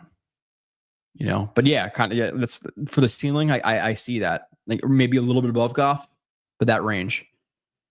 Max Mitchell extension incoming. I guess, he's a 6 offensive lineman. Sure. Maybe they bring in like Dan Skipper next year and replace him for that 6 offensive lineman role. But listen, if he's your backup tackle, backup guard, fine. I don't want him being your primary backup tackle or your primary backup guard. If he's your second backup guard, your second backup tackle, cool. You know, Mason Taylor's been playing great. Kid's wiggling again, so I'm going to start to move a little bit. I saw a boob once, sweet. I would not grab one in 2027 again. A lot of those first round picks you just traded for are then going to be used up to that quarterback. I'd rather draft a quarterback now when we're in the top 5. If we're in the top 5 again in 2026, Glenn should be fired. You know, I guess at that point, hey, if Glenn's fired, you're giving a new coach top 5 pick, 3 first round, or a top 5 pick with 2 more first behind that. Sweet. Certified white fan. Yeah, and divorces are messy. I get this feeling staff might draft the linebacker high. If they draft the linebacker in the first 2 rounds, I'm going to lose it. The first 2 rounds of the draft has to be all offense. I think AD has Jaden. They're different though. Jameson Williams is more Arian Smith. He's faster. He's a little bit smaller than AD. AD is maybe smoother, but maybe smoother, bigger, a better route runner. Like Jameson Williams is purely a deep threat guy for the most part. Like AD can actually win slants, win digs, win intermediate routes, win hinge routes, win out routes. So I think AD is not as fast, not as much of a deep threat as Jameson Williams. He's more well-rounded, while also saying that one of his primary things that he does is being a deep threat, but it's not Jameson Williams. I like beverages. Have you checked out Mazi Smith? He's dude. Everything I've seen from him on Twitter, like clips, and heard from Dallas fans, and seen in terms of like these websites that do the stats that say he's awful. I don't. I'll watch him as the season goes on. I don't think there's a point of me just shitting on him for 30 minutes. I think that's what's going to happen if I do a review. So I'd rather not. Can the Jets get more for Breece in the offseason? How? He's a free agent. You're going to tag and trade him. Nobody's going to trade for a $13 million running back who doesn't really deserve that money. You know, no. You get more now because it's a rental. You're paying for a rental. So if the Chiefs were offering a 4, I would have grabbed it all day. But that's apparently Diana Rossini and some people out there who Diana Rossini, take it for what it is. I think there's more reputable people out there saying it. But if the Chiefs offered a 4th, I would have taken it. If you don't plan on extending him, but it seems like they're not going to, or they haven't had conversations with him yet because they asked Breece, have you had conversations with the Jets about a contract extension? He said no. So to me, it doesn't make sense unless you're going to bring him back. So wait and see. If they bring him back, fine. If they don't bring him back, I think it's a stupid move to not get rid of him for a 4th. Right. $5 million injury guarantee that he agreed to waive. Yeah, it wasn't $5 million off the top. It wasn't like, hey, in 2026, you're making $10 million with the Jets. I'll take $5 million to go play with the Eagles. That's wasn't what it was. It was an injury guarantee if you used to get like cut.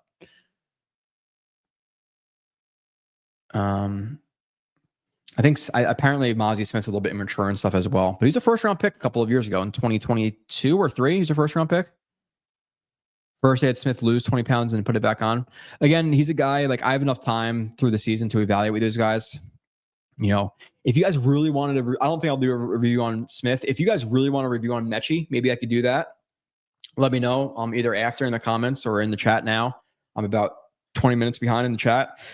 If you want to see a Mechie review, like legitimately, you'll actually watch the plays on Twitter and you'll watch the review on the YouTube show, I'll do it. But past that, like Mazi, now I could be, my arm could be twisted into a John Mechie review. I was thinking about it. I've been like teetering.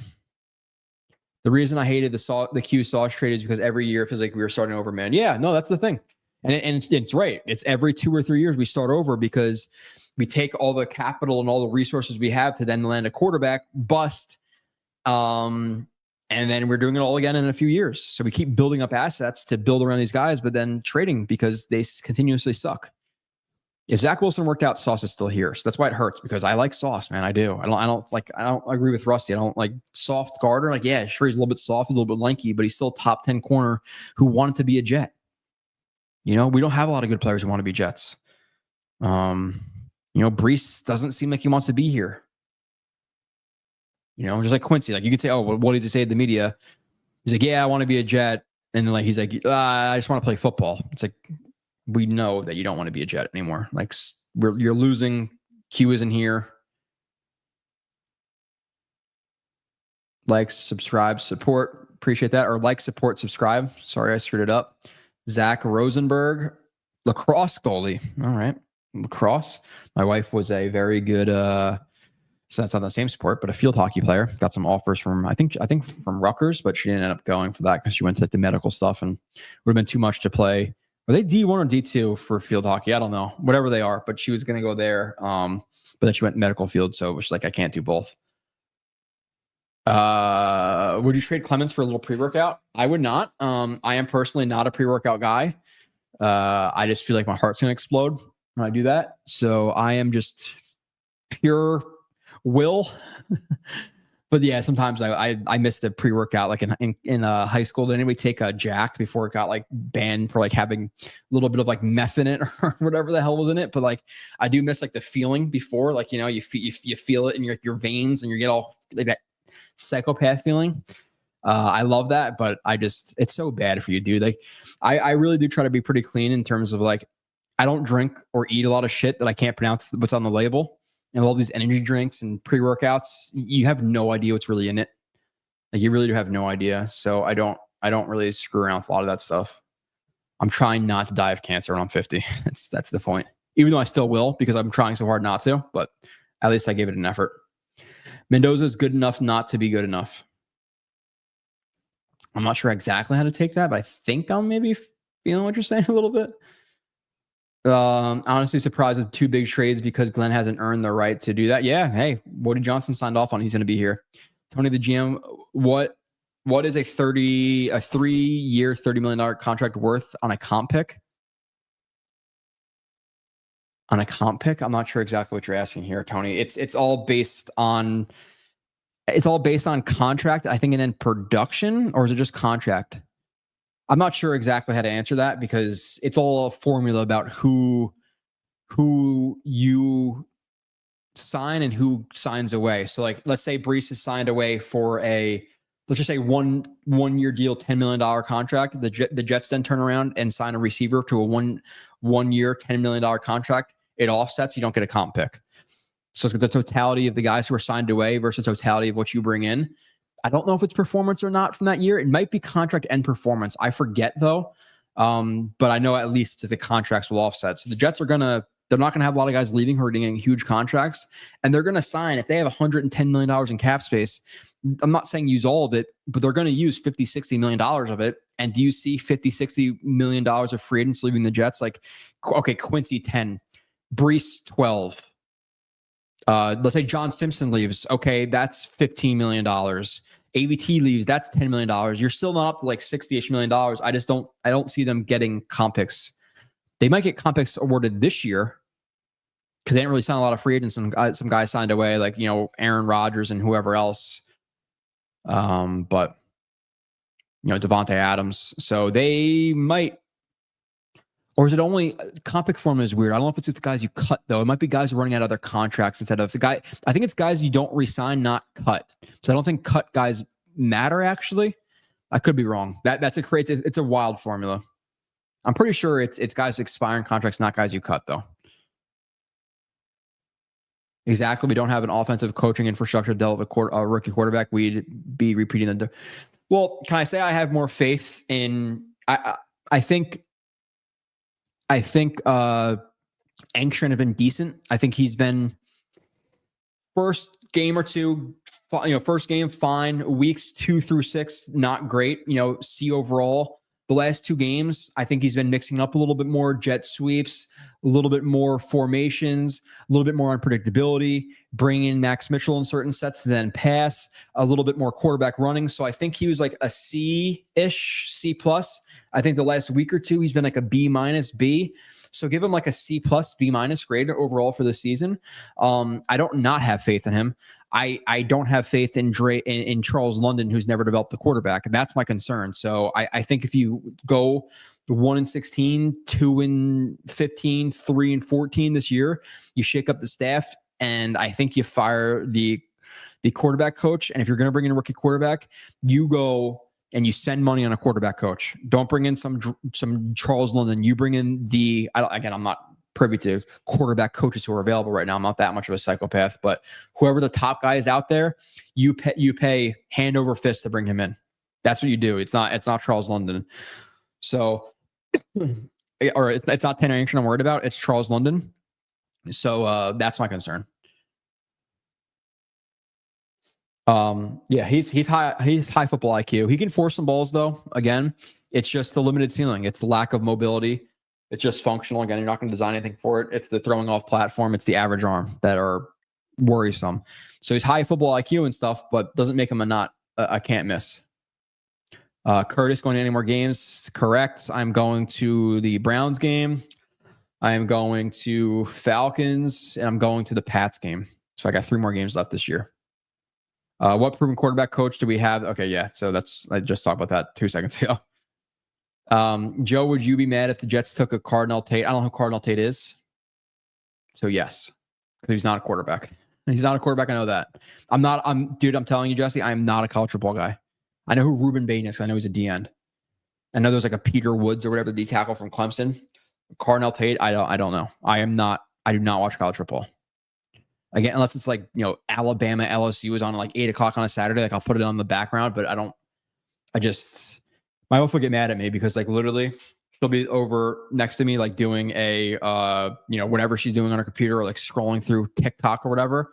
And I'll literally have Devils on the main screen, the Nets game on my computer, and then like a random football game or college football game on my phone. She's like, you're watching 3 games at the same time. Like that's so bad for you. But I'm just like, yeah, it's kind of, I think a lot of guys kind of watch 3 sports games at the same time. But I can't pay attention to college football too. I'm a pretty, I would say I am not a diehard Devils, Mets, or Nets fan. I would say I'm somewhere between diehard and casual. Like out of 10, if 10's a diehard, I'm a 7 or 8 with those teams, with the Jets being a 15 out of 10. But yeah, I pay attention. I watch all the games. I just don't like listen to podcasts and research and break down film and stuff. So I'm not going to say I'm a diehard. Buckeyes winning the Natty? Sure. Give it to them. I don't know. I don't really watch these teams enough to be like, I really think it's me Indiana or something. Well, actually, Indiana I know a little bit, obviously, but I love to see a Metro review. All right, I'll take that into account. You'd love to see a Metro review. I think he's played 500 snaps. I think what I would probably do is watch like the first 100 of all running and passing just to get a feel from him as a blocker.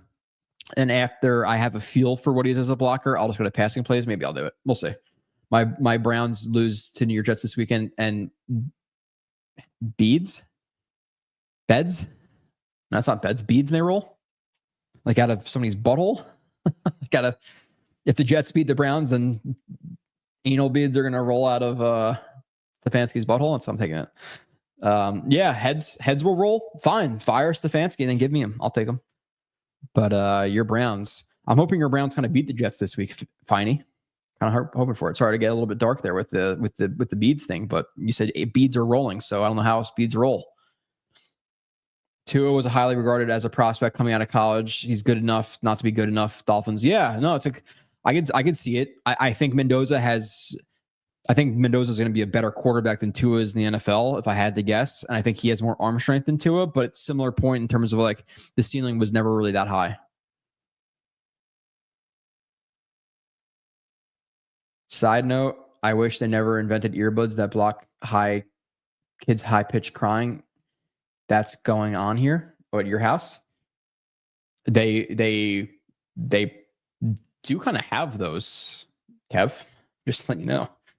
I have earphones that I wear at the range that you turn on like the little sound thing, and it blocks all noise above like, I don't know what it is, probably 90 decibels and above. So I can have a conversation with you right next to me while a guy's shooting a gun right by my face, and I won't hear the gun, but I'll hear the conversation. So I don't know how high pitched that sound is, but if it's like 90 decibels or how loud it is, 90 decibels, 100 decibels, get those earphones. They're like $35. Brees definitely needs a therapist. Yeah, Brees just seems a little bit fragile to me. Tanner McKeon and trade, why? He's not your answer, right? Would you wait for a quarterback? No. Sorry to answer this question, Matt. Quickly, basically, I'll just say this. Every next year's quarterback class is better than the year prior. Every single year, everybody says that. Didn't happen this year. Again, top 5 quarterbacks before the season: Nussmeier, Klubnik, Drew Allar, Arch Manning, and Sellers. We're not talking about any of those guys in the top 3 now. Maybe they're not in the top 5. So every year's quarterback class is better. That's 1. 2, the Jets are going to be in the top 3, top 5 now. If the Jets pour $100 million into their team, $70, $60 million into their team next season, and Glenn hopefully takes steps in the right direction, we're going to be picking 10, 11, 12, 13, 14, 15, 16 instead of picking 2 or 3 or 1. So I don't want to take all the capital that we just gained in 2027 and have to trade all those first-round picks, all 3 first-round draft picks, to then get up to 1, 2, or 3, when in 2026 we're already going to be at 1, 2, or 3. So draft a quarterback now. Draft a quarterback now. And also with that too, again, I'm assuming Glenn's going to be here next year as well. If you delay the quarterback another year, you're giving Glenn another year of excuses and stuff like that to then be here. Draft the quarterback next year. I'm not waiting until 2027. You know, the first 3 teams in the draft all need quarterbacks. They're not willing to trade up with us, or you have to trade up from freaking 12 to 2 and use all the picks you just got. It's just not, just get one this year, please. Tankathon time with Wilkes defensive schemes. Okay. The scheme has been kind of fine the last couple of weeks. More disguises, changing up a little bit more on third down. The main problem last game was the defensive line got pushed around. The linebackers were horrific with both Sherwood and Quincy. They were both not good last game, and the safeties sucked. I can't blame that on Wilkes necessarily. I don't want to just make him a scapegoat either. Like a lot of guys have been bad on defense. Mendoza worked for everything. Was a 2-star recruit from Miami. Was going to Yale. No one D1 offers from Cal. Now kicking butt. And Indiana took a ton of hits at Cal. He's tough and smart. Yeah, I would say that. Tough and smart. Sure. I don't love the ceiling if he's going to be a number 1 overall pick. You want a little bit of a ceiling. How do you feel taking Drew Allar in the second round? Why? I'm drafting a quarterback in the first round. I'm not taking a quarterback in the first and second round. I'm not just going to be like, yeah, you know what? Like passing the quarterback in that first round. We kind of like Allar in the second. No. And I don't think Allar's going to be a second round pick. Seems like projections now are like 4th or 5th round for him. He should have come out last year. That's the problem with these guys waiting. I think it would have been a late first, early second last year. Probably just come out at that point because I think he's make a 4th or 5th round pick now, based on what I'm hearing and where he's falling, how he's been playing. So, Bob, I can't figure out why so many people are down on Glenn. I think we finally got I don't know, man. I feel like I'm too far into this podcast to even start talking like this again, man. Why? Can you tell me why you think he's been good instead of me saying all the reasons he's been bad? Because I've been talking about it for so long. The media does not look good. In-game decisions has not looked good.